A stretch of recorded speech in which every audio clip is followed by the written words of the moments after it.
We know that Warren Buffett and Charlie Munger, people who aren't fans of Bitcoin, but they do have a great track record as investors. They like to just dollar cost average into great assets and hold them forever. Anthony Pompilano, one of the biggest and most famous entrepreneurs, believes that the modern age of Bitcoin is moving towards hodling the assets.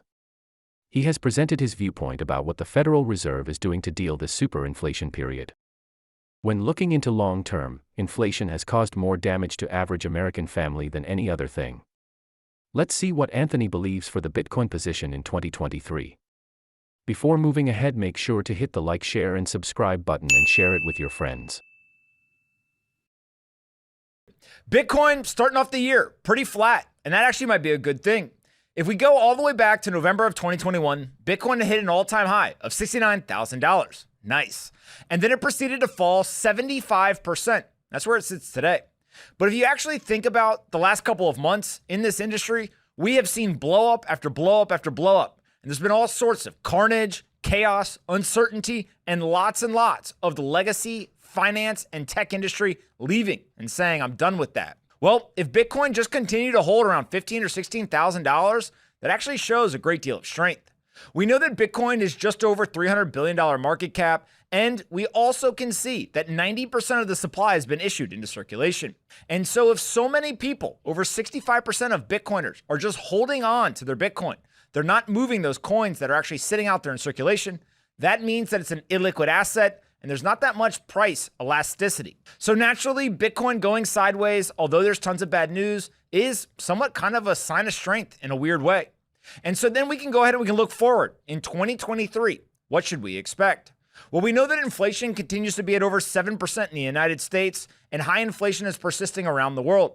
The Federal Reserve, for over a year now, has talked about destroying demand and creating tighter financial conditions, and they've raised interest rates at a historic rate and also started to try to conduct quantitative tightening. Well, as they have done that, inflation has stuck around and been much stickier than they ever intended it to be. And so now we're stuck with a stagflationary period where the Federal Reserve is actually trying to raise interest rates and create those tighter financial conditions, but we're not growing. We've seen time and time again that the Federal Reserve thinks that they've knocked out inflation, but it's not happening. And now we're getting into a bad situation where there is compound annual growth rate of over 7%. There is no way that the average American family is going to be able to survive for much longer in this type of environment. And so, with inflation raging on and the Fed remaining committed to bring it under control, Bitcoin continues to go sideways because we have to remember that markets are forward-looking.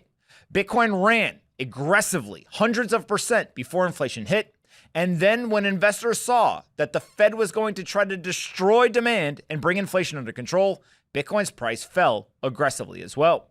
My expectation is that it's going to be a pretty rough year in 2023 for the economy. Many investors are predicting a full-on recession. I'd argue we're already in one.